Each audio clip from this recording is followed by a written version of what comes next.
Niccolo Machiavelli never lost a single political battle. But you know what's most surprising? He almost never fought directly.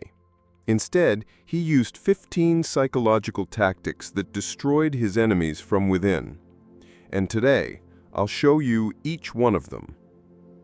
16th century Italy was a battlefield of ambitions. Every day, someone lost power, wealth, or life. In this chaos, Machiavelli didn't just survive, he thrived. But here's what's interesting. While others spent armies and gold on wars, he studied human nature, and he understood the main secret. The strongest enemies collapse not from external blows, but from internal contradictions. Today, we live in the same competitive environment. Office politics, social media, business. Everywhere there are those who want to destroy you. And Machiavelli's methods work even better now than they did 500 years ago. Machiavelli wrote, "A wise ruler cannot and should not remain faithful to his promise if it harms his interests." Sounds cynical? But wait before judging. Machiavelli didn't teach evil, he taught realism. He understood the world is full of people who use your kindness against you. And if you're not ready to play their game by their rules, you'll lose. His tactics are based on 3 principles: know human nature, control information, and never show your true intentions. The first tactic is the mirror enemy. Never attack an enemy directly. Instead, turn him into his own enemy. How? Start doing exactly what he does, but slightly better. If he's aggressive, be calmly confident. If he shouts, speak quieter. This drives people crazy because they lose their uniqueness. The second tactic is information starvation. Machiavelli controlled not armies, but information. Your enemy makes decisions based on data. Give him an incomplete picture. Don't lie, just don't tell the whole truth.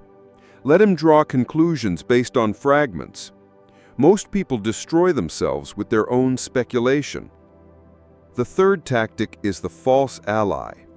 Find someone from your enemy's circle. Don't bribe them. Make them feel important. Ask questions. Listen. Admire their opinion. People will tell you all their boss's secrets in exchange for feeling significant. The fourth tactic is emotional emptiness. When your enemy tries to anger you, don't react at all. Complete emotional neutrality is psychological torture for an aggressor. They expect fear, anger, defense. Your calmness makes their actions meaningless, and they start doubting themselves. The fifth tactic is public generosity. Machiavelli taught, be generous publicly to those who don't like you. This puts them in an unbearable position. If they continue attacking you, they look ungrateful. If they stop, they admit defeat. Machiavelli lost battles to win wars. The sixth tactic is controlled weakness. Sometimes show weakness where it doesn't matter. Let the enemy win in small things. This gives him a false sense of superiority and makes him underestimate you in truly important matters. Machiavelli lost battles to win wars. The seventh tactic is social environment. Don't isolate the enemy by force. Let him isolate himself. Start building relationships with his allies, not against him, but independently of him. When it becomes more profitable for people to be friends with you than with him, he'll be left alone. The eighth tactic is predictable unpredictability. Create a behavior pattern, then suddenly break it.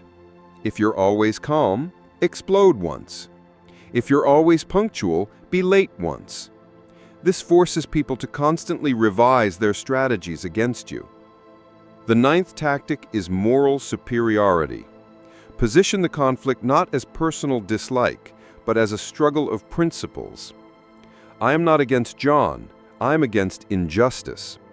This turns your enemy from a rival into a symbol of evil, and you into a fighter for truth. The 10th tactic is temporal distance. Machiavelli understood the power of time. Don't respond to attacks immediately. Wait. Let your enemy wonder whether you're planning a response at all. Uncertainty destroys people more than any direct blow. The 11th tactic is network reputation. In the age of social media, this tactic has become even stronger. Don't defend against rumors. Create an alternative reality. Let people decide for themselves whom to believe. Most will choose the more attractive version of the story. The 12th tactic is the psychological mirror. Study what your enemy hates most in other people. That's exactly what he hates in himself. Carefully lead him to situations where he'll be forced to demonstrate these qualities. People destroy themselves fighting their own demons. The 13th tactic is the illusion of choice. Give the enemy a choice between two options, each of which benefits you. You can apologize now or at tomorrow's general meeting. Either way, he'll apologize, but he'll think he made the decision himself. The 14th tactic is strategic ignoring. Sometimes the best way to destroy an enemy is to pretend he or she doesn't exist. Answer everyone except him. Greet everyone except him. This turns him from a threat to an invisible person, which is more destructive to the ego than any conflict. And the last, 15th tactic is magnanimous victory. When your enemy is already destroyed by his own actions, extend a helping hand to him, publicly. This turns him from an enemy to a debtor and shows everyone your strength. Only truly strong people can afford magnanimity toward defeated opponents. But it's important to understand, these tactics work only if you use them ethically. Machiavelli wasn't a sociopath, he was a pragmatist. His methods are intended for defense against aggressors, not for attacking the innocent. In the modern world, these principles are especially relevant. Office politics, internet trolling, toxic relationships, everywhere there are people trying to destroy you. And sometimes the only way to protect yourself is to know their game better than they do themselves. Remember, the goal is not to become like your enemies. The goal is for them to understand playing with you is dangerous. How to start applying these tactics today? First, determine who is really your enemy and who is just unpleasant. These methods are for serious opponents, not for everyday conflicts. Second, always document interactions with these people. Machiavelli was a master of record-keeping. And third, never use more than one tactic at a time. Overload makes you predictable. And lastly, remember that the best way to avoid enemies is not to create them. But if they already exist, know how to protect yourself. Machiavelli understood the main thing. In a world where everyone plays psychological games, the only alternative to knowing the rules is becoming a victim. These 15 tactics protected him from the most dangerous people of his era. They will protect you too. If this analysis was helpful, hit the like button and subscribe to the channel. And in the comments, write, have you encountered people who tried to psychologically destroy you? And what methods helped you defend yourself?